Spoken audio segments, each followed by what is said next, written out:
you give her pets, she might help you fall asleep. And she's purring.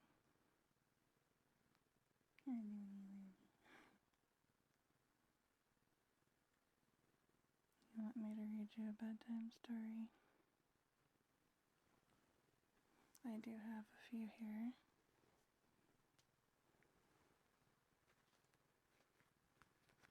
See, we have Elemental. Love that movie. We have Cinderella, my favorite princess. We have Frozen. And we have Frozen, I Am Elsa.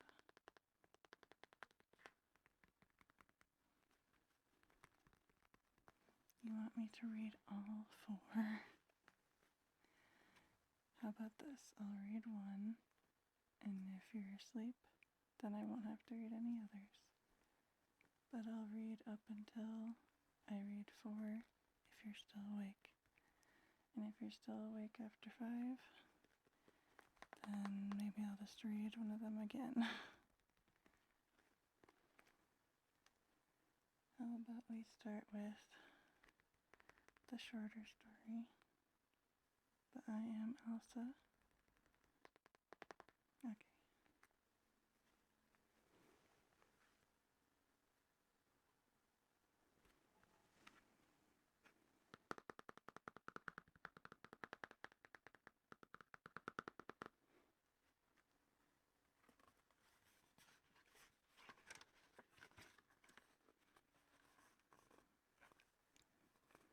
I Am Elsa by Christy Webster, illustrated by Alan Batson.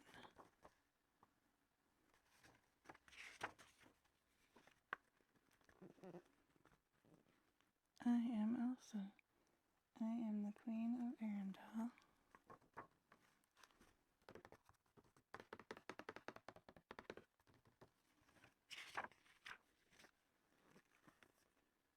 I was born with the power of ice and snow. There is beauty in my power.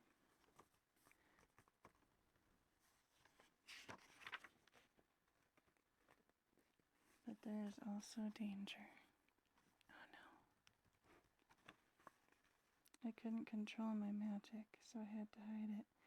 We closed the castle gates. Poor Elsa. She looks so sad. I miss my sister Anna, but I didn't want to hurt her again. I was afraid to become queen. I thought people might learn my secret.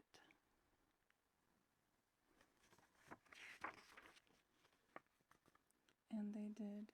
They called me a monster. I ran away.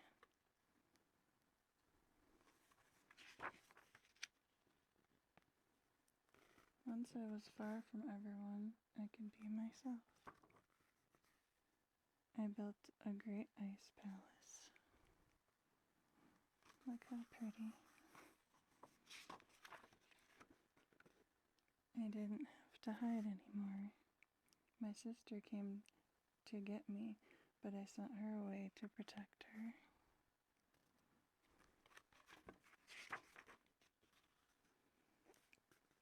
I was alone, but I was free. I didn't know that my magic had caused an eternal winter.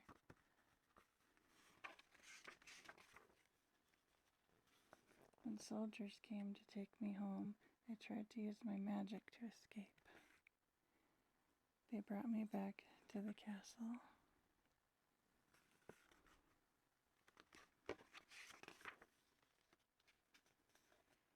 But their chains couldn't hold my magic.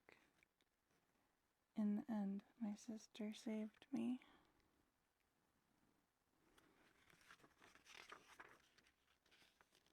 Anna's love taught me to let go of my fear. Art is adorable. Look how cute.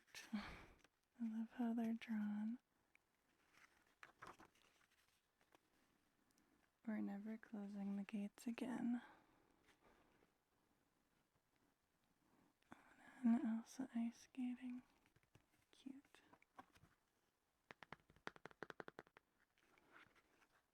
Are you still awake? I thought so. That's a short story.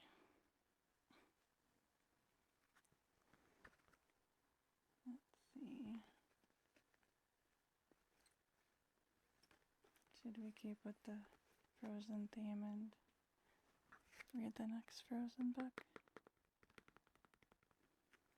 Okay.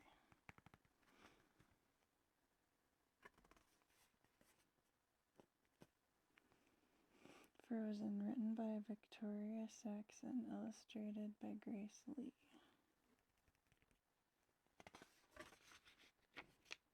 Not long ago, in the kingdom of Arendelle, summer had arrived.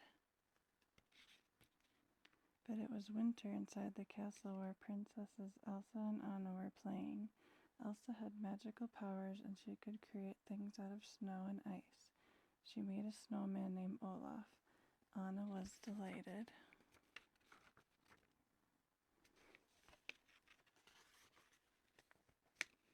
Then Elsa accidentally hurt Anna. The king and queen rushed both girls to the mystical trolls in the mountains. The trolls cured Anna by changing her memories of Elsa's magic. They cautioned that others would fear Elsa's power. To help her control it, Elsa's parents gave her gloves.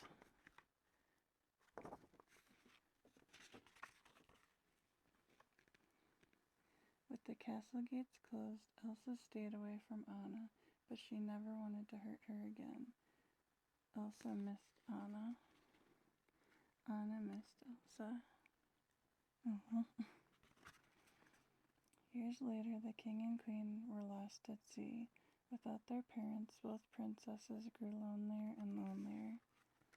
Soon it was time for Elsa to take over as queen. She was terrified that without her gloves, she might lose control of her powers in front of everyone.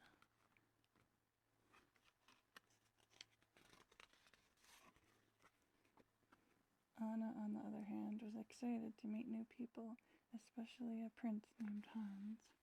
They fell in love. Boo. Elsa gathered all her courage to take off her gloves. She was successfully crowned Queen of Arendelle.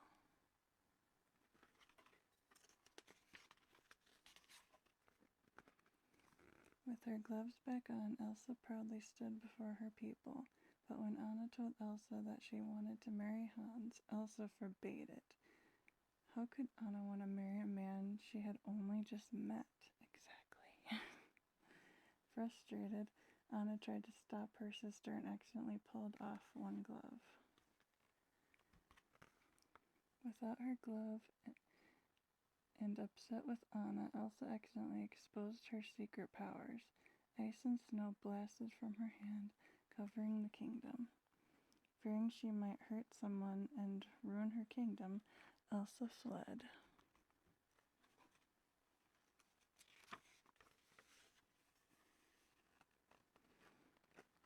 Anna thought it was her fault Elsa's powers had been revealed.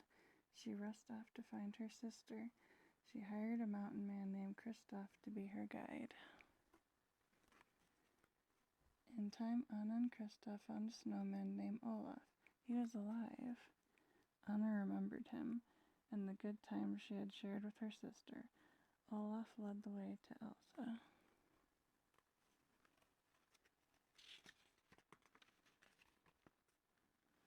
Elsa was enjoying her time alone. Now she was free to create whatever she wanted. She built an ice palace.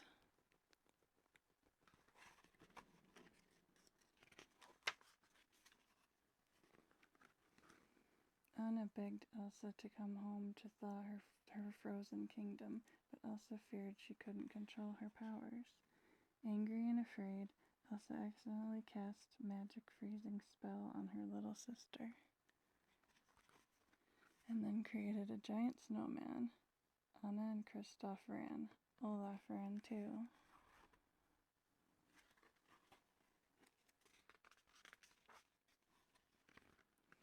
Anna's hair began to turn white. Kristoff led her to the trolls for help. The trolls advised only an act of true love can thaw a frozen heart. Anna needed Hans for a true love's kiss. Quickly, Kristoff and Anna headed back to Arendelle.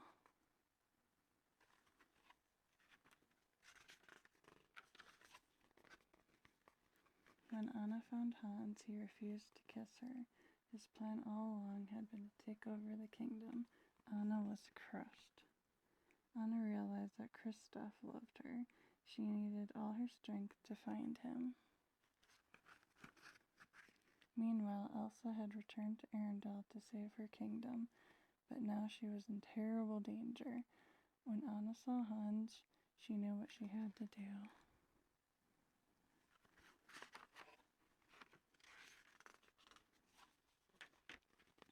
Anna saved Elsa. She's so brave, isn't she? She's a good sister. Just like me, right? It was an act of true love. True love between two sisters.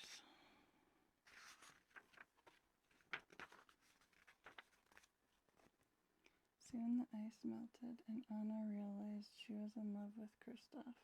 As for Elsa, she became queen again, a good queen who had learned from her sister that love was the key to controlling her powers.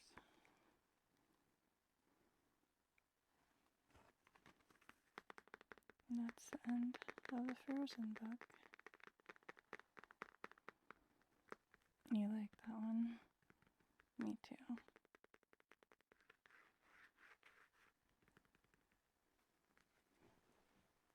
How about we read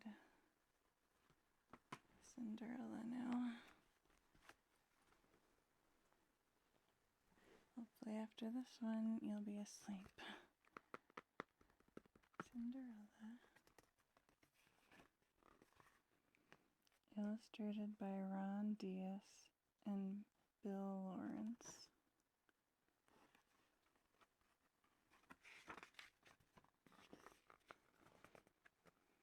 Once upon a time, in a faraway kingdom, there lived a widowed gentleman and his lovely daughter Ella. Ella was a beautiful girl. She had golden hair, and her eyes were as blue as forget-me-nots.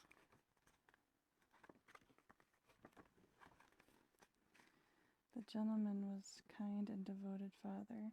He gave Ella everything her heart desired, but he felt she needed a mother. So he married again, choosing for his wife a woman who had 2 daughters. Their names were Anastasia and Drizella.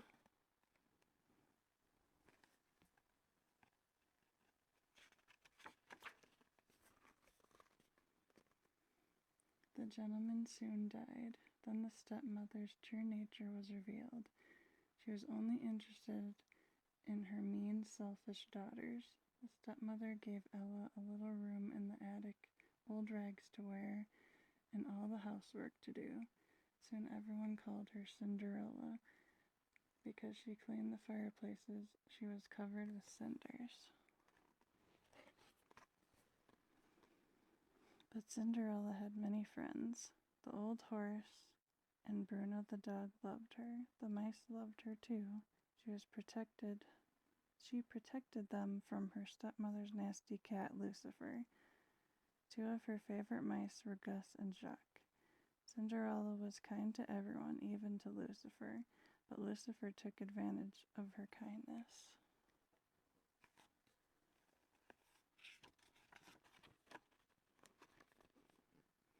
Lucifer liked to get Cinderella in trouble.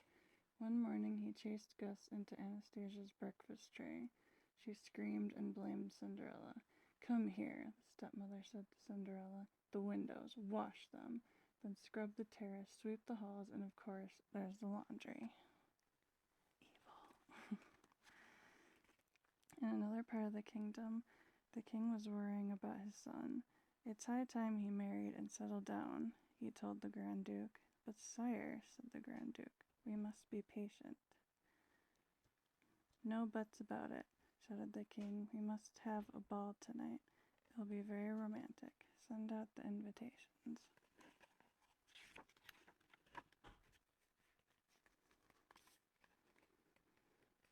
When the invitation arrived, Cinderella's stepmother announced, "There's a ball. In honor of the prince, every eligible maiden is to attend." "That means I can go too," Cinderella said. "Well, I see no reason why you can't," the stepmother replied with a sly smile. "If you get your work done and you can find something suitable to wear." Cinderella had hoped to fix her old party dress, but Anastasia and Gisela wanted to help them instead. The stepmother kept her busy too. Cinderella worked hard all day long. When she finally returned to her little attic room, it was almost time to leave for the ball, and her dress wasn't ready.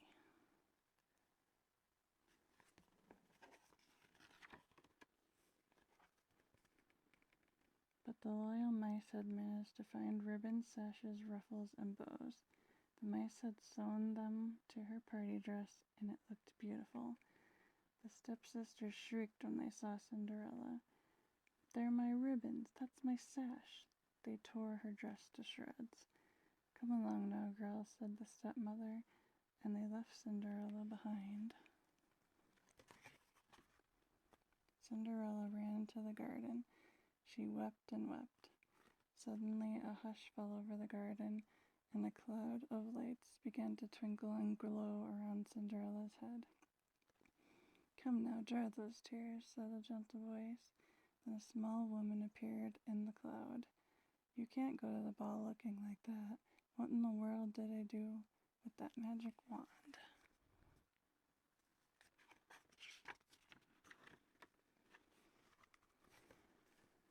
"Magic wand?" gasped Cinderella. "Then you must be your fairy godmother," the woman replied, pulling her magic wand out of thin air. "The first thing you need is a pumpkin." A cloud of sparkles floated across the garden. A pumpkin rose up and swelled into an elegant coach. The mice turned into horses.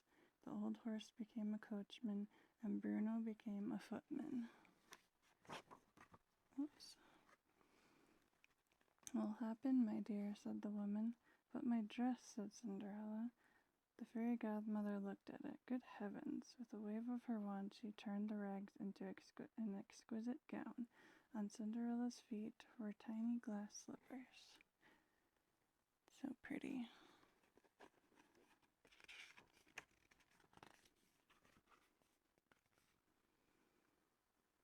"You'll have only till midnight," the fairy godmother said. "At the stroke of 12, the spell will be broken, and everything will be as it was before." Cinderella promised to leave the ball on time. Then, under a shower of magic sparkles, she stepped into her coach and was swept away to the palace. When Cinderella arrived at the ball, the prince was yawning with boredom. Then he caught sight of her. Ignoring everyone else, the prince walked over to Cinderella. He kissed her hand and asked her to dance. They swirled off across the ballroom.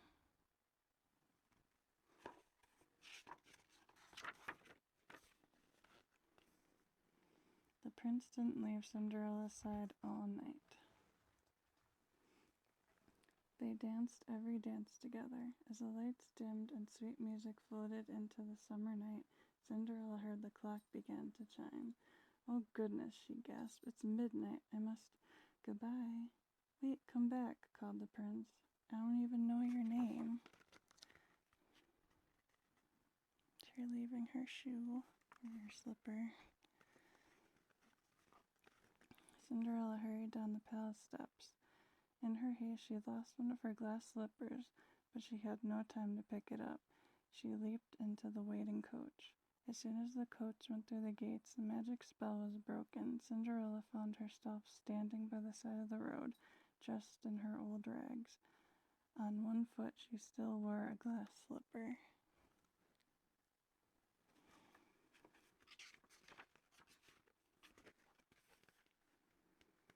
Her coachman was an old horse again, and her footman was Bruno the dog. Her coach was a hollow pumpkin, and her horses were 4 of her mouse friends. They looked sadly at Cinderella. They all hurried home. They had to be back before the others returned from the ball. The next day, the stepmother told the girls that the Grand Duke was coming to see them. He's been hunting all night for that girl, the one who lost her slipper. That girl shall be the prince's bride. Cinderella smiled and hummed a waltz that had been playing at the ball. The stepmother became suspicious. She locked Cinderella in her room.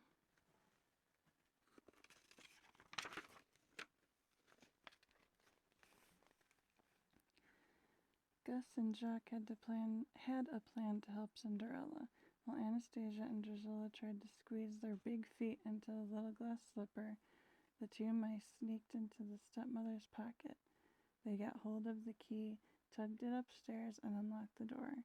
Cinderella rushed downstairs to try on the glass slipper. "May I try it on?" Cinderella asked. The wicked stepmother fumed.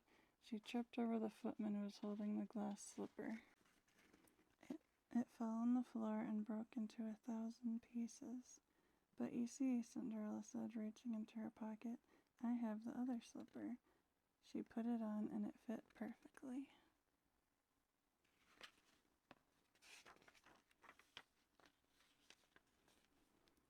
From that moment on, everything was a dream come true.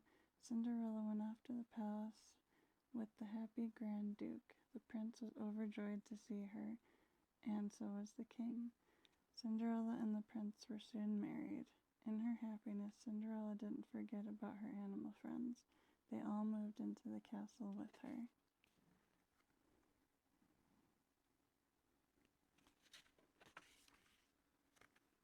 Everyone in the kingdom was delighted with the prince's new bride, and Cinderella and the prince lived happily ever after. That's so cute. I love that picture. Are you still awake? Well, we got one more book, so hopefully after this one you'll be asleep. Elemental. My favorite Pixar movie.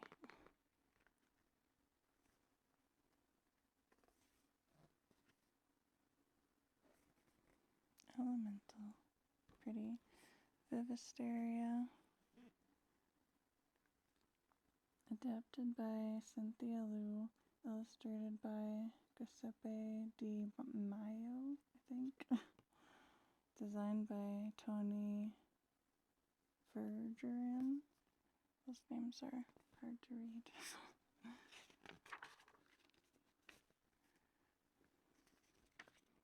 Many years ago, 2 fire people named Bernie and Cinder moved to Element City for a better life. It wasn't easy. The elements who lived there, fire, water, earth, and air, didn't always mix. Bernie and Cinder opened a shop in Firetown where they displayed the blue flame, a symbol of their homeland and traditions. Soon they had a daughter named Ember. Look how cute.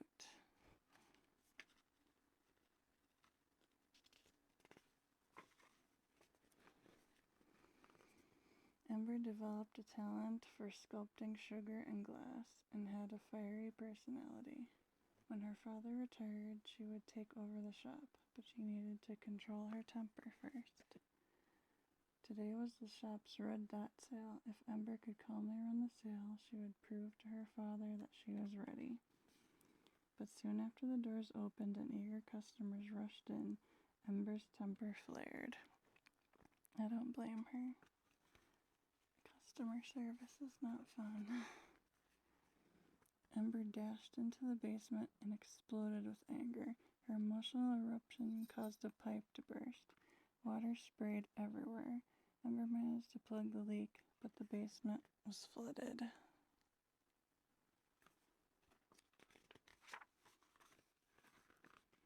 Suddenly Wade, a water person, and a city inspector appeared from the water. He had been sucked into the basement through the gushing pipe. He surveyed the mess and burst into tears. There were so many code violations. He wrote up a bunch of tickets and left. The shop could be shut down. Ember had to stop Wade.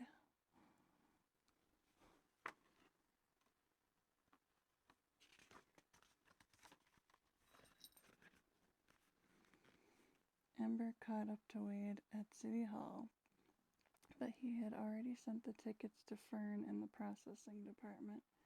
Ember explained how important the shop was to her father. Wade agreed to help. They tried to convince Fern to tear up the tickets, but Ember's temper flared again, and whoosh, Fern's office went up in flames. The shop was doomed. Ember and Wade went to an airball game to find Wade's boss, Gail. Hi, Alice. Alice is gonna cuddle with you. They hoped she would forgive the tickets. Gail told them there was a leak somewhere in the city. If Wade and Ember could find the source and fix it, Gail would forget about the tickets.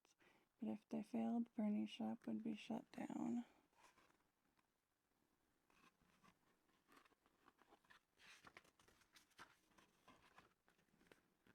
While searching for the leak, Ember spotted Garden Central Station. She told Wade that her father had taken her there as a child to see the unique Vivisteria flowers, but they were denied entry because of their fire was too dangerous. The building had flooded a few years later, so Ember had never gotten to see the flowers. Just then, Wade spotted a broken gate near a canal, the source of the leak. Ember and Wade temporarily blocked the gate with some sandbags, but those wouldn't hold the water for long.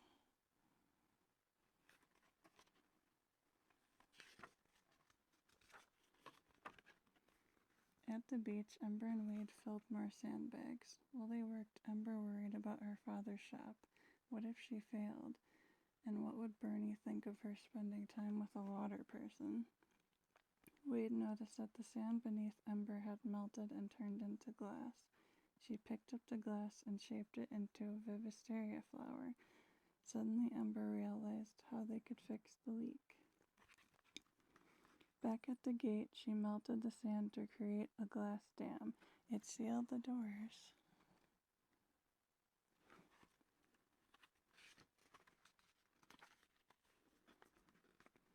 The next night, Ember visited Wade and his family. She impressed everyone by turning a broken glass pitcher into a work of art. Afterward, they played the crying game. Players tried to make their opponents cry using only words. During Wade's turn, he told Ember how much he cared about her. A teardrop rolled down Ember's cheek. Wade won. Just then, Gail called. The leak was fixed. The shop was saved. Before they left, Wade's mother encouraged Ember to be an intern for her friend's glassmaking company. How exciting. But what about her father's shop? This is Ember's fireplace. Back home, Bernie announced that he was finally retiring. Ember would run the shop. Her light dimmed. She couldn't disappoint her father. Ember had to say goodbye to her chance of becoming a glassmaker, and goodbye to Wade, too.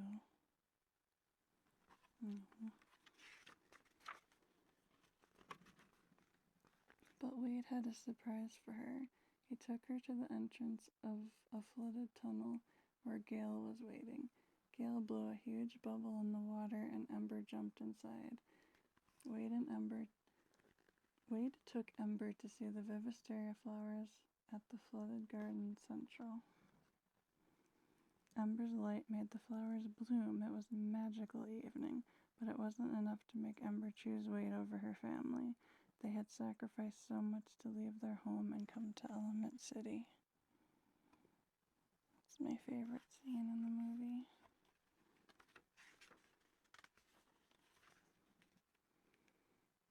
At the grand opening of Ember's fireplace, Bernie passed the blue flame to his daughter. Suddenly, Wade appeared and encouraged Ember to tell Bernie how she really felt about taking over the shop. Then Bernie discovered it was Ember who had burst the pipes. To make matters worse, Wade told Ember that he loved her. Ember was torn between what her heart wanted and her sense of duty to her family. She asked Wade to leave. Bernie took back the blue flame from Ember. He would no longer retire. Heartbroken, Ember drove away, glancing back at Element City in the distance. A glint of light there caught her attention. It was a piece of glass from her dam. It had broken and a giant wave was rushing toward Firetown. She raced home to warn everyone.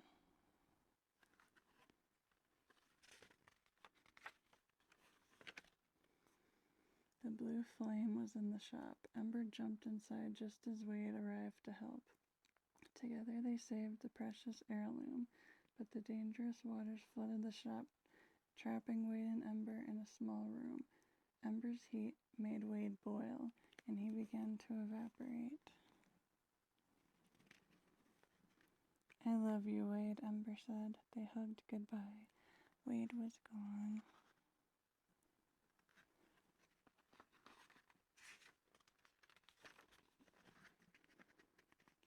Ember's family dug through the debris and rescued her. She finally admitted that the shop was her father's dream, not hers. Bernie told Ember that the shop was never the dream. Ember was the dream. Suddenly, a single drop of water fell into a bucket. Ember remembered the crying game. She spoke all the words that had made Wade cry then. The water drops fell harder. Ember's parents joined in the game, and before long, Wade was back. He embraced Ember. Her light had never burned brighter. Oh, they're so cute.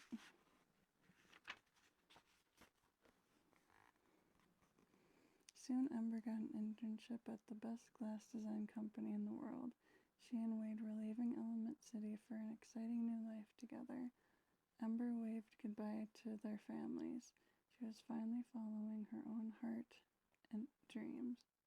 She was finally following her own dreams and her heart.